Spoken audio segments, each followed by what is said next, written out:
Bakit nung ako na nawala? Alright, good morning everyone. Hindi po ako tumatanda ha. Nakita nyo inalalayan ako doon sa hagdan. Pakibukas na po. Salamat. Salamat, Doña Wendy. Okay.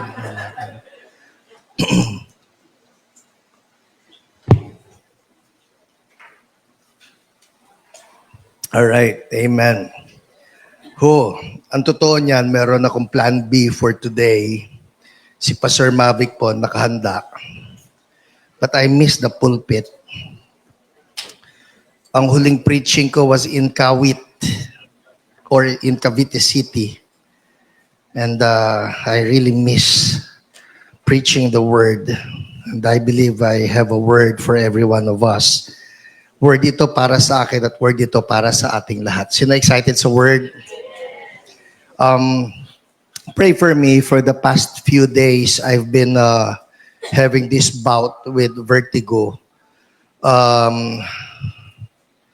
Kaya hindi ako makapaling-paling masyado ngayon. Sakali lang na hindi ko kayo tingnan dyan, huwag kayo magtampo. Hindi ako tiningnan ni Pastor. I'm having some struggles. Amplified po ang lahat. In case you don't know what vertigo is like, amplified ang lahat. Yung ilaw, masyadong amplified, nakakasilaw.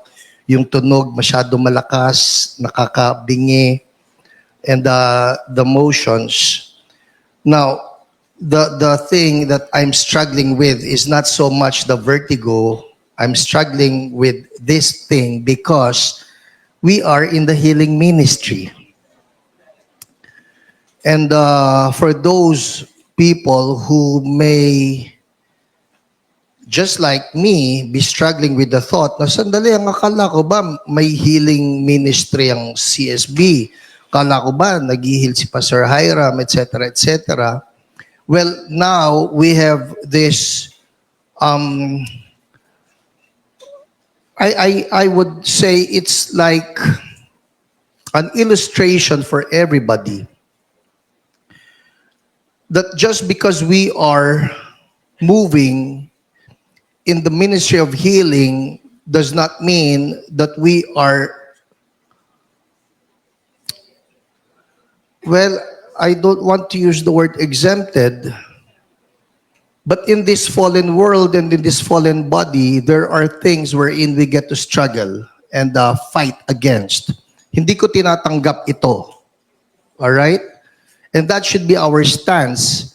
Parang ganito lang yan. Bible says that we are more than conquerors in Christ Jesus, but it does not mean that you will not have fights. The only way that you can conquer is if you fight against something. So, laban po ito at for all you know, baka sa kalagitnaan ng sermon ko, I'll be better. And reminds me of some people, even in the Bible.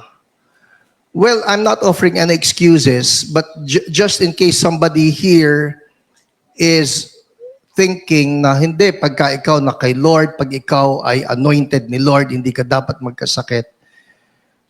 Who has heard of the prophet Elisha? Taas kamay. Alright. Dapat lang. Sa Bible yon. Prophet Elisha, we know that he was able to raise back to life even the dead. Prophet Elisha was able to divide the river into two. Nahati ang dagat. Bible actually speaks of the prophet Elisha having seen double the number of miracles that the prophet Elijah had in his ministry. Siya yung nanghingi kay prophet Elijah. Sabi niya, I want a double portion. And that double portion thing can be taken in two ways. Number one would be na talagang madodoble yung anointing na nasa kanya. And the second meaning of that would be that he will be recognized as one or as the one who inherited the ministry or the mantle of the prophet Elijah. Well, kung naaalala po ninyo, Bible speaks of the prophet Elijah that in the latter part of his life, he had a terrible disease. And that's something that I am not accepting for us, particularly in the New Covenant, dahil ngayon time na ito, bayad na ni Jesus. Alright? So, I share that with you kasi it does not mean that just because the prophet Elisha was so anointed that he did not get that disease dahil nagkaroon eh. Ito matindi. Namatay siya. Oh, hindi ako mamamatay, alright? Pero yung kwento ganito the amazing part there is namatay si Elisha. Tapos, you remember the story of the Israelites who were just so afraid of their enemies. Nakita nila yung isang libingan, hindi nila alam, libingan pala ito ni Prophet Elisha. Tapos, ibinato nila ron yung bangkay. You remember the story? May ganun po. Okay? Kalabitin mo nasa tabi mo. Magbasa tayo ng Bible, ha? Okay, so the story goes, itong mga Israelites, may dala-dala silang bangkay. May dala-dala sila na siguro kabaong. Alright? Eh nakita nila paparating yung mga kaaway, nakakita sila ng butas. Yung butas na yon is actually the libingan of the prophet Elisha. So, to be able to escape from the enemies, ang ginawa nila, itinapon nila yung katawan nung patay doon sa butas o doon sa libingan, doon nakalibing si prophet Elisha. What happened next is the amazing part. Yung patay na buhay. Dahil nadikit dito sa libingan ng prophet Elisha, just goes to show us the anointing is alive and the anointing is for real. Amen? Ba't ako umabot doon? O basta, sabi man katabi mo, anointed tayo. Hindi magtatagal ang sakit sa atin. Alright? Okay, game. Who's ready for the word again? Let's get into the word. Ephesians chapter 3. Ephesians chapter 3. Let's start in verse 14. Simulan natin sa verse 14 hanggang sa verse 21. Says here, for this reason I kneel before the Father, from whom every family in heaven and on earth derives its name. I pray that out of his glorious riches he may strengthen you with power through his Spirit in your inner being, so that Christ may dwell in your hearts through faith. And I pray that you, being rooted and established in love, may have power together with all the Lord's holy people. Si Lorito, Lord's holy people, Lord's holy people. Okay, that's good. To grasp how wide and long and high and deep is the love of Christ, and to know this love that surpasses knowledge, that you may be filled to the measure of all the fullness of God. Oh, I love that. And then to verse 20, now to him who is able to do immeasurably more than all we ask or imagine, according to his power that is at work within us, to him be glory in the church and in Christ Jesus throughout all generations forever and ever. Amen. Yun pong sa verse 19, ang gusto kong i-highlight, and there I get my title, to know this love that surpasses knowledge, that you may be filled to the measure of all the fullness of God. Who wants that? Ang pamagat natin, going for the fullness of God. Ang totoo, itong aking laban ngayon only reminds me even more graphically how much I need to attain the measure of the fullness of God.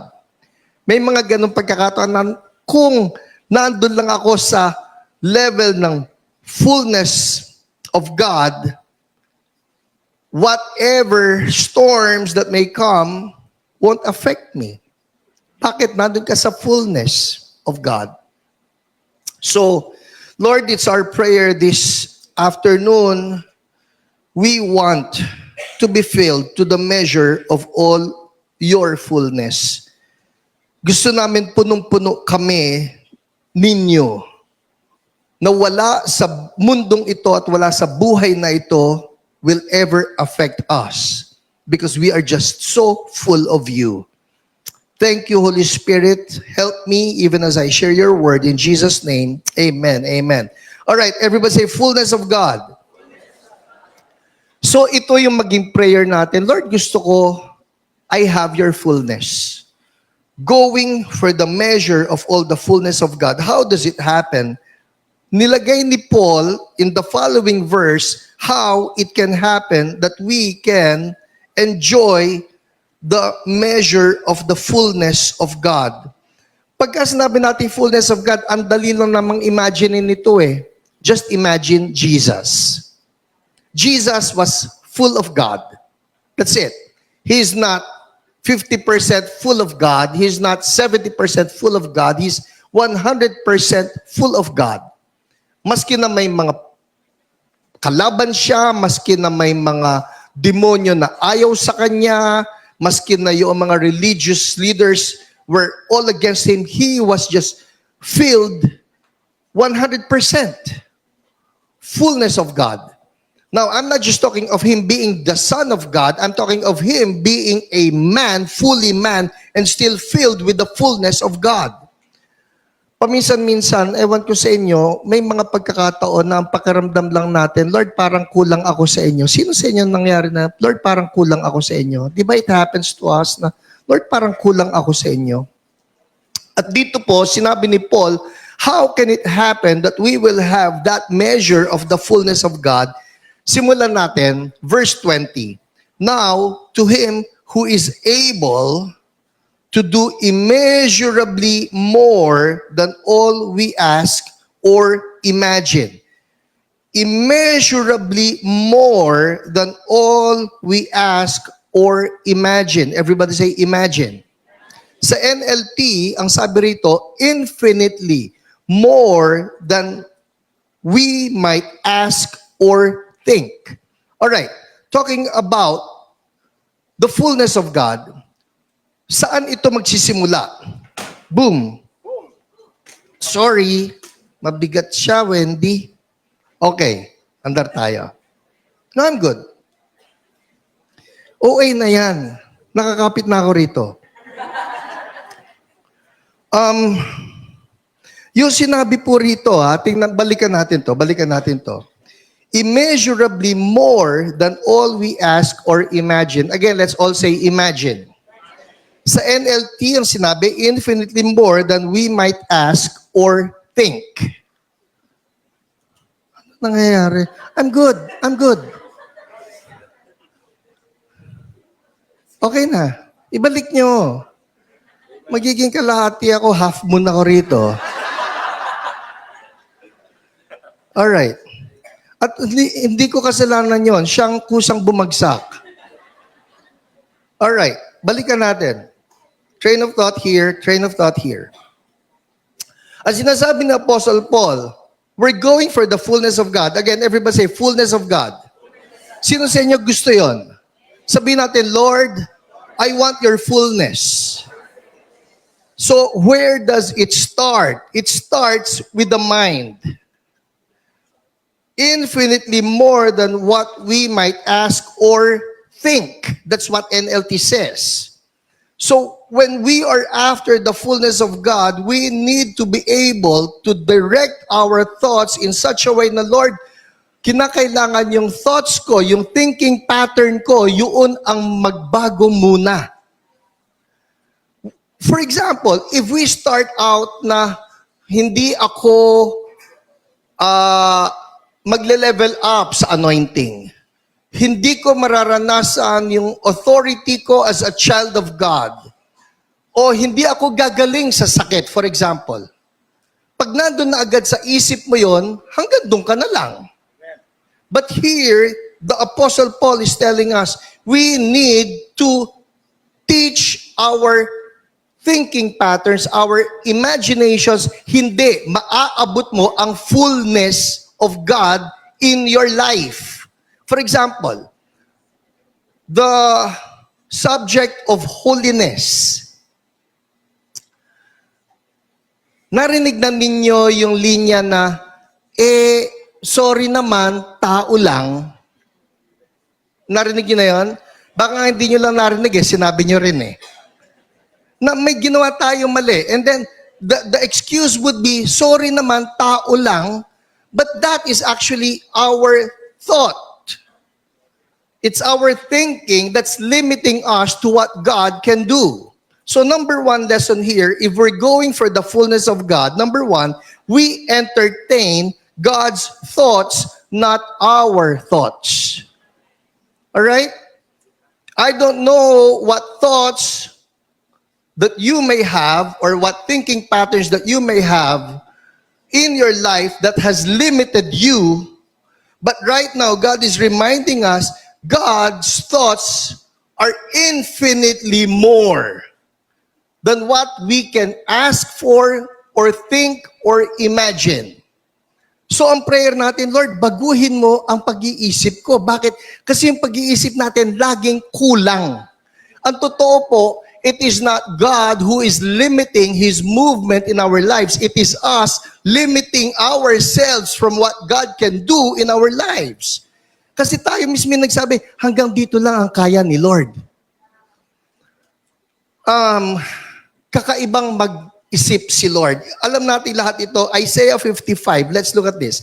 Isaiah 55 verse 9 says, as the heavens are higher than the earth, so are my ways higher than your ways, and my thoughts than your thoughts.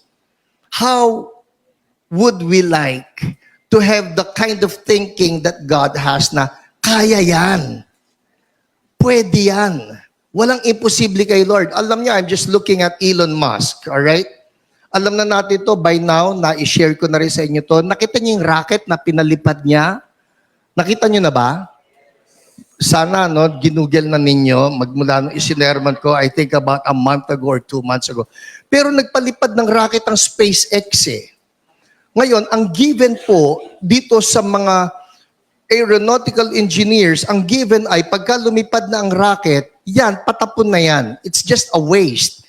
Pero kung mag-isip itong si Elon Musk, sabi niya, hindi. Pwede naman yan na pagka lumipad, pagka pababa na, kontrolin natin para sa ganon, salo uli at magamit pa, ma-recycle. Pagka ang kinausap mo rito, yung mga normal lang na mga tao, anong palagi? Wala patapon yan, hindi na yan pa pwede recycle. Pero ito po mayroong thinking that's outside of the box. At nung nag-isip ang Elon Musk, pwede ito. And so it happened. Lumipad yung rocket, nung pabalik na sa halip na natapon na lang sa dagat at naging waste, bumalik at umapoy uli yung propeller niya, dahan-dahan na ibalik, nasa loon nitong malaking arms. My point is this, God's thinking is outside of the box. Marami siyang kayang gawin na tayo mismo ang naglilimita ano ang pwedeng gawin ni Lord. Amen? Who wants to attain to the fullness of God starts in the mind. Starts in the mind. Ito po, I'll show you an example. 1 Kings chapter 3. Oh, I love this. 1 Kings 3, we start in verse 5. At Gibeon, meron ba kayo dyan? Alright, that's good. At Gibeon, the Lord appeared to Solomon during the night in a dream, and God said, ask for whatever you want me to give you. Everybody say, whatever. Ganda na, no? Ask for whatever you want me to give you. Verse 6, Solomon answered, you have shown great kindness to your servant, my father David, because he was faithful to you and righteous and upright in heart. You have continued this great kindness to him and have given him a son to sit on his throne this very day. Verse 7, now, Lord, my God, you have made your servant king in place of my father David, but I am only a little child and do not know how to carry out my duties. Your servant is here among the people you have chosen, a great people, too numerous to count or number. So, verse 9. Andiyan kayo? Verse 9? Okay. Sabay-sabay basahin. So, give your servant a discerning heart to govern your people and to distinguish between right and wrong, for who is able to govern this great people of yours? So, nung nagsabi si Lord, oh, Solomon, anong gusto mo? And this happened in a dream. Anong gusto mo? Anong request niya? Give your servant a discerning heart to govern your people and to distinguish between right and wrong. In short, he was asking for wisdom. He was asking for discernment. Okay? Anong hiningi niya? Wisdom. Discernment. Let's move on. Verse 10. The Lord was pleased that Solomon had asked for this. So God said to him, since you have asked for this and not for long life or wealth for yourself, nor have asked for the death of your enemies, but for discernment in administering justice. Verse 12. Andun kayo? All right, everybody read with me. Go. I will do what you have asked. I will give you a wise and discerning heart. Yun ang hiningi niya. Tama? Wisdom, discernment. I will give you a wise and discerning heart. Andar, so that there will never have been anyone like you, nor will there ever be. Verse 13. Moreover, everybody say, moreover. Yun eh. God is the God of the moreover. Ano yung moreover? Andar, I will give you what you have not asked for, both wealth and honor, so that in your lifetime you will have no equal among kings. And if you walk in obedience to me and keep my decrees and commands as David your father did, I will give you a long life. The point is this. Si Solomon ang tatanungin mo, anong gusto mo? Gusto ko ng wisdom. Gusto kong discernment. Eh si Lord ang tatanungin natin, anong gusto niya? O sige, bigay kayo wisdom and discernment, but wait, there's more. Are you getting this? Nasa limited thinking tayo. And we need that breakthrough in such a way na, Lord, ayaw kitang limitahan. So, we need to start entertaining His thoughts. Lord, ano bang thoughts mo? Ano bang thoughts mo? The only way to have the thoughts of God would be for us to immerse ourselves in the Word of God. That way, there is the redefining and reshaping and remolding of our minds. May kwento ko dito. I suppose I've shared this once. Yata. Ang pamilya namin, by now, you must have heard, dahil po doon sa madre de pamilya, na napakahilig sa Korea, ay nahilig din kami sa Korea. At si Ate Lolet ay magaling maghanap ng mga piso fare. Naikwento ko na rin sa inyo na nakalipad na kami ng Korea ng 3,000 pesos round trip. Bawat isa. So, 15,000 pesos, 5 na kami. Ang totoo, kung di po nagkakamali si Ate Lolet yata nakapunta na ng Korea ng mga 11 beses. Walang biro. Totoo yun. Ang irony lang yan, Korea siya ng Korea, hindi naman kumakain ng kimchi. Anyway, there was this one time when Ate Lolet was again dreaming of Korea. Kaya ang ginawa niya, naghahanap siya ng flight papunta ng Korea. Nagkonsulta siya sa kalendaryo at tiningnan niya kailan ba ang bakasyon ng mga bata para syempre kompleto ang pamilya. Alright? Kailan ang bakasyon ng mga bata? From school. At nalaman na niya, ito, bakasyon na pala yung time na ito. So, nung nalaman na niya, ito yung time ng bakasyon, nagbili na agad siya ng kanyang piso fare. Nakakuha uli ng promo. Nakabook na. Ito nangyari. Magkatapos niyang i-book, lumipas ang ilang araw, at nalaman namin, hindi pala yun ang kalendaryo ng school. So sabi niya, paano yun? Lilipad tayo ng Korea. Sabi ko, ang tanong niya, lilipad tayong dalawa lang. O pwede ba natin iwanan yung tatlo? Mga bata pa sila, mga elementary at high school yata yon, if I remember correctly. So, iiwanan ba natin sila? Pwedeng tayong dalawa lang, pero iwanan natin sila. It was disappointing kasi yun na yung gusto mo talaga na pamilya kayo, lilipad kayo, mag-enjoy kayo sa Korea, etc. etc. Dahil yung hinahabol namin dyan would be yung mga time ng fall o kaya time ng winter. Eto, Lord, yung aming flight, mali pala yung date, etc. etc. Ang akin sa tunay, parang given up. Wala na. Tayong dalawa, it's either dalawa tayong aalis or wag na lang. So, just cut your losses. Eto, nag-ring yung telepono. Sino sa inyo naalala pa yung panahon na nagre-ring pa yung landline? Okay? Nag-ring yung landline at, hello, Cebu Pacific ang tumawag. Kaya kong ikwento to kasi maganda yung kwento para sa Cebu Pacific eh. Cebu Pacific tumawag. And hinanap. Si Lolet, sabi ay, we would like to apologize. Kasi po, yung date na napili ninyo, na-cancel po yung flight. So, hindi matutuloy yung inyong flight.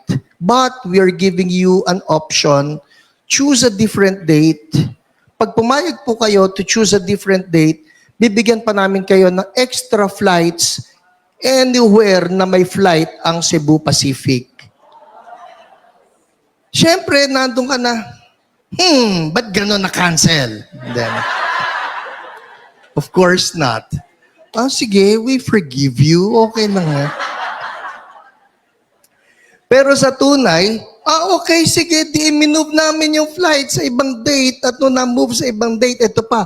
Saan din niyo gusto? May extra flight pa tayo. Pwede raw Japan, pwede sa Korea uli. Promise, I kid you not. So, ang nangyari niya, nag-Incheon kami, yung isang flight, yung sumunod, Busan naman. But the thing is this, tayo, as far as our limited thoughts are concerned, wala na yan, sayang na yan, patapon na lang yan. Either tayong dalawa tumuloy o kaya na lang wag na tayong tumuloy. Sabi Lord, hindi. Hindi yan ang thoughts ko for you. My thoughts for you, tuloy ang lipad, iba ang date, at meron pang libre. Amen? Hallelujah! Thank you, Lord. At totoo niyan, you just have to reflect back in your life. And you can say, and you can see, that there have been times na sinabi mo, wala na ito, o kaya sayang na ito, o kaya talo na ito. But then you look back and you can see how God is able to redeem even those times and those situations na, Lord, kakaiba kang mag-isip, kakaiba kang magplano. Amen? Ang sarap ng may ganitong Diyos.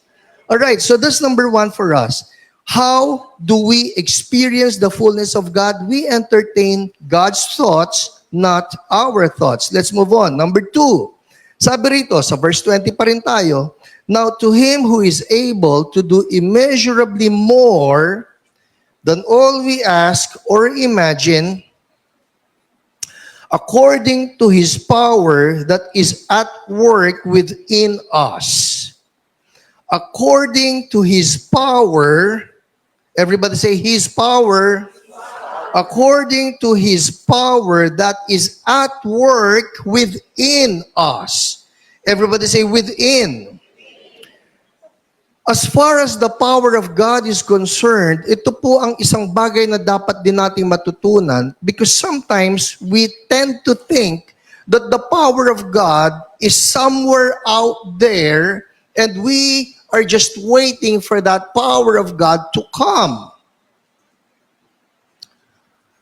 Well, that would be based on Acts chapter 2 when the Holy Spirit descended on the believers. Totoo naman that the Holy Spirit descended on the believers and that empowered the church. But we need to understand that the day of Pentecost would be the ushering in of the Holy Spirit in the ministry and life of the church. Pero nung natapos po ang Acts chapter 2, the Holy Spirit has been with the church. Kaya nga, you remember, ang sabi ni Jesus, you stay in Jerusalem until you are clothed with power from on high. Stay in Jerusalem. But after the day of Pentecost, they could leave Jerusalem. Matter of fact, the mandate was, you will be my witnesses in Jerusalem, Judea, Samaria, and to the ends of the earth. Nag-alisa na sila sa Jerusalem. Bakit? Kasi si Holy Spirit nag-descend na. Sabihin mo yung katabi mo, nag-descend na. So, wag ganito yan. Uy, ikaw, kailan ka mag-move in power? Uy, ikaw, kailan ka mag-witness for Jesus? Hinihintay ko pa si Holy Spirit Hindi na po natin hinihintay. Bumaba na So much so that even the Apostle Paul, in his theology of the Holy Spirit, says in 1 Corinthians 3:16 and 1 Corinthians 6:19 that we are now the temples of the Holy Spirit. Templo na So kung templo tayo, nasan si Holy Spirit? Ulitin na lang natin to, tahimik tayo Ang sabi rito according to His power that is at work within us. So nasan si Holy Spirit? Within us. Nasa atin Alright? Ephesians 1:19-20. Let's talk about this power. Ephesians 1:19-20 says here, and His incomparably great power for us who believe. We're not waiting for the power to come again. The power has come. Matter of fact, He is living within us now. That power is the same as the mighty strength He exerted when He raised Christ from the dead and seated Him at His right hand in the heavenly realm. So, talking about going for the fullness of God. Number 2 is this. We move in God's power, not our power. We want the fullness. Lord, we want your fullness. All right, and then God will tell us, then move in my power. Nasa atin na si Holy Spirit. Colossians 1:29. The Apostle Paul says this, to this end, I strenuously contend with all the energy Christ so powerfully works in me. Ito po, for the past few days, I've been meditating on this. Lord, your energy. Everybody say energy. Kala natin kay Gary V lang ito. Hindi po. Tayong lahat, all the energy, I contend with all the energy Christ so powerfully works in me. Something that I need to confess. There are times when I feel, and there are times when I sometimes even think, Lord, para namang walang power Parang ito ngayon, halimbawa, Lord, I mean, if it's just up to my script, dapat, pagtayo ko kanina, biglang, whoa, tindi na. But it's not my script. And there's this mystery part I do not understand. Pero, just because I feel a different feeling or I think a different thought does not negate the truth of the Word of God that says that His power is at work within me. How do I put it? Sino sa inyo minsan feeling ninyo parang powerless kayo? Parang, Lord, parang waipek. Parang ang dami ko ng in Jesus' name. Bakit wala pa nangyayari? Nangyayari sa in Jesus' name. And then you take authority over something. It would seem like nothing's happening, Lord. Ito po yan whatever our experiences are, whatever our thoughts are, if they differ from what the Bible has to say, then the Bible is still the Word of God and it's still the truth. Let God's truth remain and let God's truth triumph over whatever it is that we feel. Kaya nga, palagi ko sinasabi sa HIO ito, nung Friday, I used the word. Sino nanood ng HIO nung Friday? Kaming tatlo, alright. Salamat, Ate Dulce. Promise. Promise. Thank you. Ililibre kita. I used the word last Friday, and the word is contend. Contend. We contend for the word. We contend for the truth. We fight for the truth. I was listening to Derek Prince. Sino sa inyo kilala si Derek Prince? Who loves Derek Prince? Sino yan, pastor? He is a preacher, a teacher, one of the best teachers. Derek Prince. I mean, you look at the guy and he is just a picture of so much wisdom and so much authority and so much power of God in his life and ministry. Kung hindi niyo siya kilala, pastor sa ng church niya, patay na po siya, okay? But you can look him up. May maraming mga old videos na lumilitaw pa rin ni Derek Prince. I love Derek Prince. So you look at him, and then he has this story, he has this anecdote. Nagkaroon siya ng cancer. He had cancer. And he had some of the most anointed men and women in his circle pray for him. Lahat, pinagpe-pray, na-rebuke yung cancer, kinurse yung cancer, commanded them out in the name of Jesus. Nothing happened. Kung tamang alala ko, it was lung cancer that he had. And he was still continuing on with the ministry, pero nandun yung cancer, so he was having a hard time breathing, he was having a hard time talking, pero nandun yung cancer.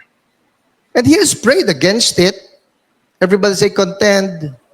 All right? He prayed against it. Yung mga kaibigan niya, na mga men and women of God prayed against it. Nothing happened. And then the story goes, pumunta siya sa isang church where he was going to minister, siya yung speaker. But before he got to speak, may isa raw na he used the word.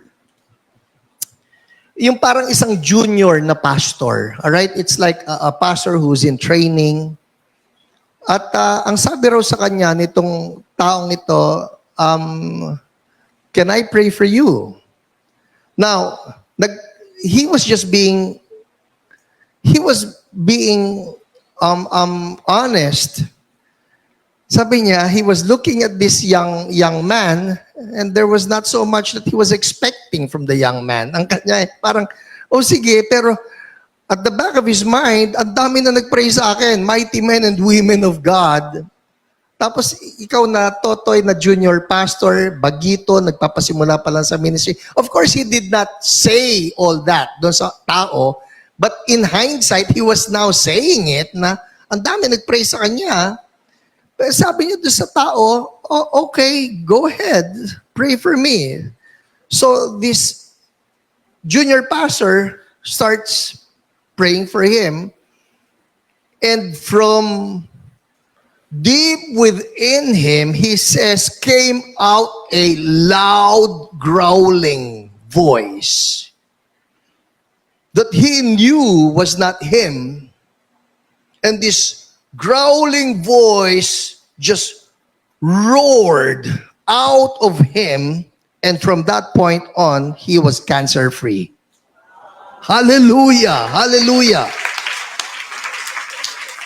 Doon narinig yung storyang yon, it's actually an enlightening thing that sometimes we tend to look at things, dapat si Heidi Baker ang mag-pray sa akin. Dapat si Benny Hinn. Dapat si Bill Johnson. Kasi yun talagang may Holy Spirit.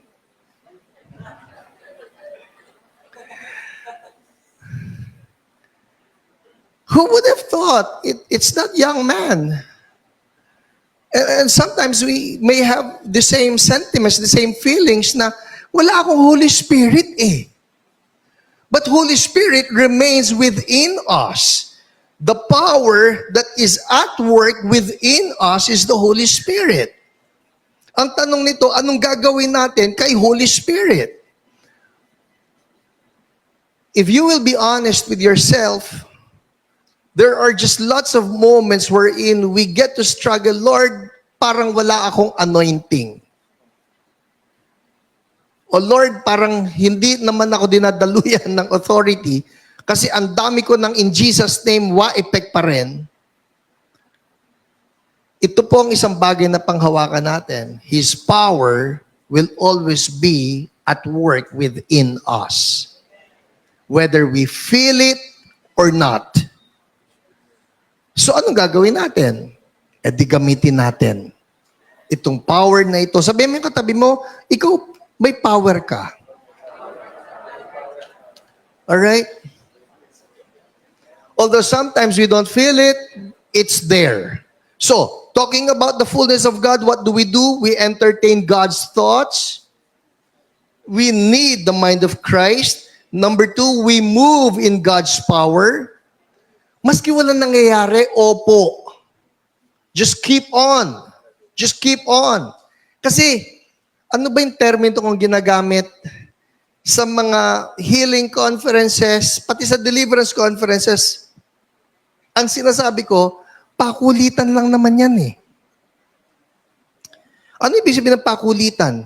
Sometimes, it would seem like nothing is happening with the sickness, or sometimes, it seems like nothing is breaking as far as the bondage is concerned, pero may nangyayari po dyan.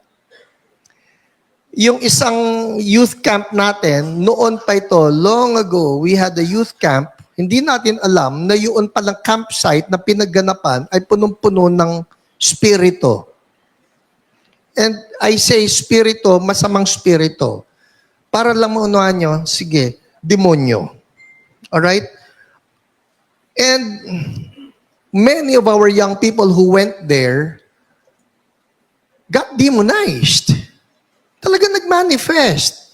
Ngayon, sakto, ako po yung wala doon dahil I think I ministered somewhere else and I was scheduled for another day. Doon sa another day na yun, noon ako dapat pupunta. Pero noon palang gabi, tawag ng tawag sa akin, Pastor, may nangyayari po rito. May mga sinasapian. Sabi ko talaga, opo. Hindi lang isa, dalawa, tatlo, apat, maramihan. And we're talking here of youth. Our young people, some of them I know. Sabi ko, ano nangyayari? Nung dumating ako, sure enough, may sinasapian dito, may kasabay pa rito. And then you're commanding, in the name of Jesus, we rebuke you. Saan ka man nakapasok, we uproot you. Meron tayong isang kabataan noon, ngayon hindi na siya masyadong kabataan, si Makmak. And he has the gift of discerning spirits. And by discerning spirits, I mean someone who can see into the spirit realm. Dahil mocking pa yung demonyo eh. Mahilig silang mang-mock na ganyan. So, kung ikaw, depende ka lang doon sa mocking na ginagawa ng mga spiritong ito, you would think, Lord, effect naman eh, wag na lang ako. And then Makmak says this, Pastor, yung kausap ninyong demonyo, sugat-sugat na hirap na sa loob. Talaga, habi ko, opo yan. Ito tumatawang ito, opo yan, sugat-sugat na sa loob, pero tawa lang ng tawa, kunwari lang po, pero hirap na yan. Sabi sa kanya, tumahimik ka!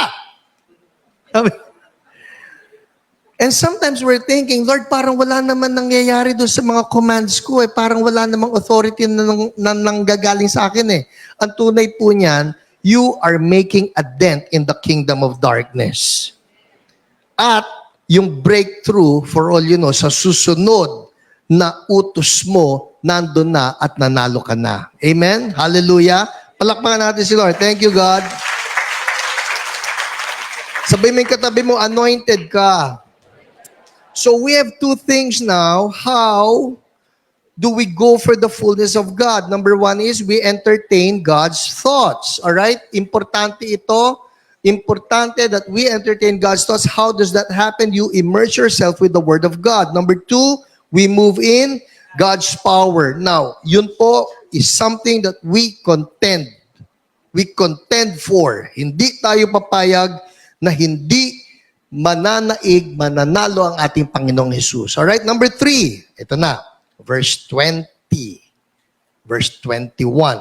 Now, to Him who is able to do immeasurably more than all we ask or imagine, according to His power that is at work within us, verse 21, nandiyan kayo? All right, read with me, go. To Him be glory in the church and in Christ Jesus throughout all generations, forever and ever. Amen. All right, number three. How do we go for the fullness of God? To Him be glory in the church and in Christ Jesus. To Him be glory. Number three is this. Lord, we want your fullness. We live for God's glory, not our glory. Lord, we want your fullness. How does it happen? We live for His glory. The end goal in having all the fullness of God is so that God will be glorified. Hindi ito yung, Lord, gusto ko ng fullness of your glory, fullness of your presence. Para saan? Para matindi rin ako, yung bang pagka may lalapit, touch. Alam niyo, ewan ko sa inyo, pero ako po noon, when I was a young pastor, as early as 1991, I got some copies, VHS copies. Sino rito inabutan ng VHS? Okay.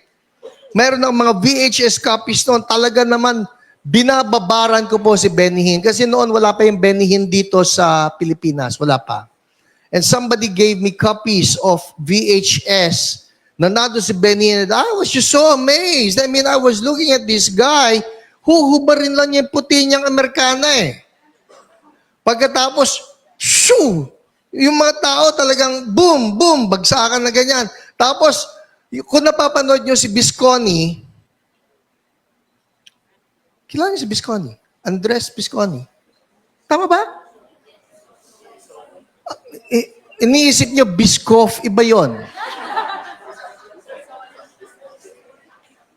Hoy, masarap ang Biscoff. So anyway, yun, kung sino man ng mga evangelist ninyo nakita na nagtatouch na tapos bagsak tao, touch, bagsak tao, Benny Hinn was doing that. Alright? Hubarin niya yung markana niya, shoo! Tapos yung mga tao nagtitila po na. In my mind, I was imagining myself doing that. Na parang, wow, sarap naman ito yung touch. Hanggang sa the Lord had to check my heart kasi may mga nakikita ako na magmi-minister, yung pag-touch na ganyan, parang, touch. So, parang may aray bang touch?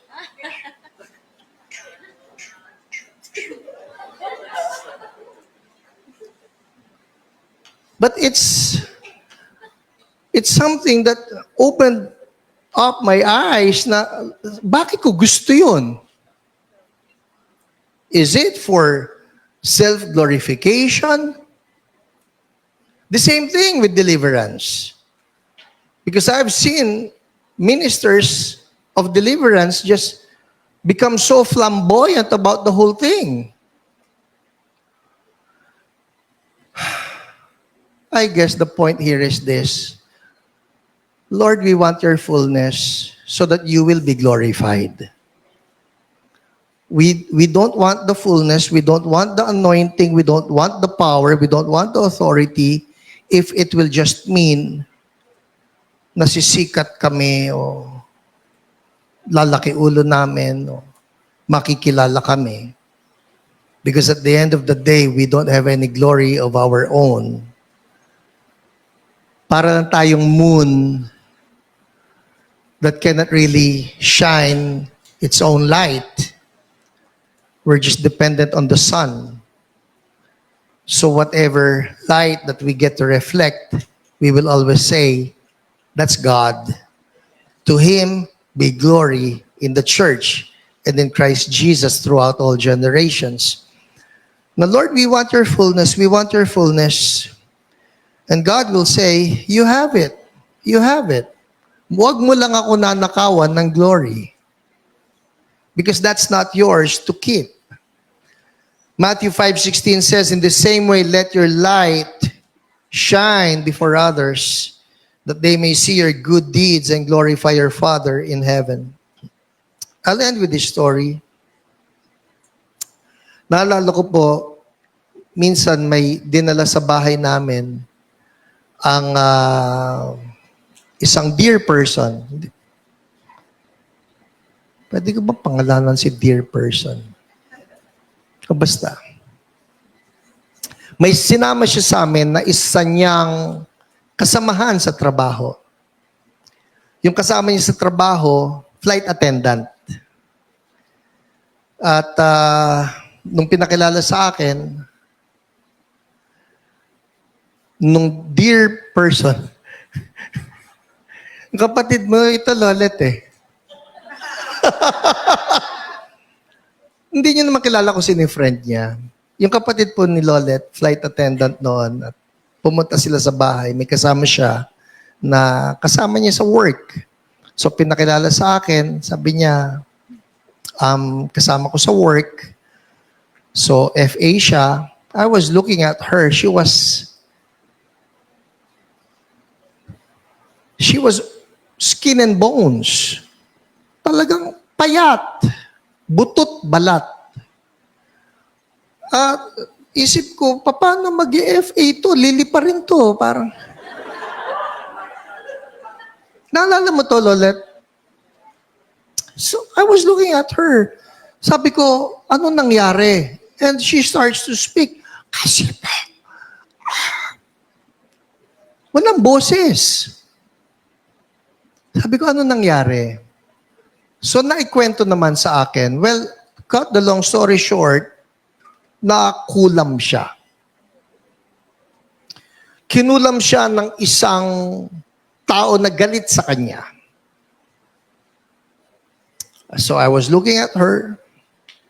I said, magpe-pray tayo. Una na importante, na anuman yung mga kasalanan na nangyari sa buhay mo, kasi definitely, Bible says, a curse without a cause will not alight. Or another version would say, a curse that is not warranted cannot affect you. Hindi siya pwedeng tumalab unless there is a cause. And that cause would be a sin. So sabi ko, meron ka nakikita na kasalanan na nangyari rito? Opo. Actually, bago sila pumunta sa akin, marami na pala silang napuntahan na iba't ibang mga probinsya kung saan may sikat na albularyo at spiritista. Pero nung nandun na nga, well, you know, the saying goes, when all else fails, try Jesus. Ang lungkot ng saying na yon, that you have to wait until all else fails. Why not just try Jesus unang-una agad? So, sabi ko, lahat ng mga kasalanan na pwede napasukan ng mga kulam na yan, you need to renounce. So, she starts confessing, Lord, patawarin mo po ako, ganyan, ganyan, ganyan. Nagsisi siya, and then I led her to surrender her life to Jesus. So tumanggap siya kay Jesus as Savior and Lord. Hallelujah. Pagkatapos siya tumanggap kay Jesus, that was when I addressed yung spirito sa kanya. And I still remember this dahil yung kanya pong katawan may naglalabasan na insekto. And after that, syempre sumuka and she felt relieved. Pagkatapos nun, sabi ko, kinakailangan pag-pray din natin that the Lord will just restore everything. You know what's so good about our God? Kung ninakawan ka, ibabalik niya yung ninakaw sa'yo. Pero tinitingnan ko pa rin siya as far as I was concerned. Sabi ko, paano babalik to sa pagka-FA? Palagay ko, hindi ito tatanggapin eh. Sa itsura niyang ganon na parang, hindi ako namimintas, pero magsisilbi siya sa mga tao eh. Hindi ba? Ando yung maleta mo. Pagkatapos, pakitulong naman, hindi siya makakatulong eh. But the prayer was, Lord, restore everything in the name of Jesus. That whatever the devil has stolen, Lord, you will just restore everything. Well, cut the long story short, I think it was after a month. When she came back, hindi naman sa bahay, kundi sa phone call, para lang sabihin, Pastor, gusto ko lang magpasalamat kasi pagkatapos yung ipag-pray, naging normal na everything, lumakas na po ako and I gained pounds again. Hallelujah! Hallelujah! One of those amazing stories. Ngayon, kinikwento ko ito. Bakit? Kasi you ask me, Pastor, ang tindi naman nun, binrake yung kulam, opo, matindi yun. Naglabasan yung mga insekto, opo, kasi yung tinatawag na nabarang. Alright? Ang galing naman nun. Pero you look at that story, and I have this to say, nothing of me, nothing from me, it's all God. Because I am just a moon reflecting the light of the sun. And that goes for each one of us as well. We want His fullness. Amen? Sige, tayo tayong lahat. I have a question here in my notes. If we don't shine, where will this world get its light? If we will not manifest the fullness of God, where will this world turn to? Kailangan po tayo rito. Panginoon, salamat. I tried, and I just thank you that your grace is enough. Thank you for the message, Lord. And I pray by your Holy Spirit, each one of us will continue to manifest measures of your presence, eventually your fullness, makita sa amin, each one of us. In Jesus' name, thank you, Lord. Taas nga natin dalawang kamay natin ngayon kay Lord. Sabihin lang natin, Lord, I'm here. I'm thankful that you have decided to make me your temple. Holy Spirit, I am all yours. For those times when I acted like, I lived like, I thought like, I own myself, and you are not Lord over me, forgive me. Right now, as I lift up my hands, I surrender. Holy Spirit, I want that you fill me up to the measure of all the fullness of God. In Jesus' name, I repent, I renounce anything in my life that does not represent you. Oh Lord Jesus, be seen in my life. Just as the moon reflects the sun, so may my life reflect you. In Jesus' name, amen, amen. Hallelujah. Palakpakan natin si Lord. Thank you, God.